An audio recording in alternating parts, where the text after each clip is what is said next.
በሉት ብፁዕ ወቅዱስ አቡነ ማትያስ በዚህ 3 ዓመት ማይበሉን ሞገዱን ተቋቁመው ቤተክርስቲያናችንን አሻግረዋል።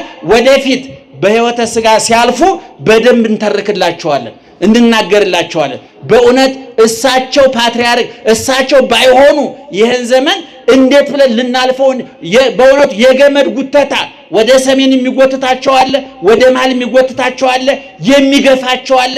ይሄንን ማይበል ሞገድ ተቋቁመው ቤተክርስቲያን ቁማ እንድትሄድ በማድረጋቸው በእውነት ለዚህ ምስጋና እናቀርባለን። ይሄን መመስከር አለብን ምእመናን። እኔ በግሌ አንድ ብርጭቆ ሻይ ሰጥተውኝ አያውቁም። አቀርቤም አላውቃቸውም። እውነቱን ለመናገር እንደናንተው አባቴ ናቸው፣ እሳለማለሁ እና ባለውለታ ናቸው።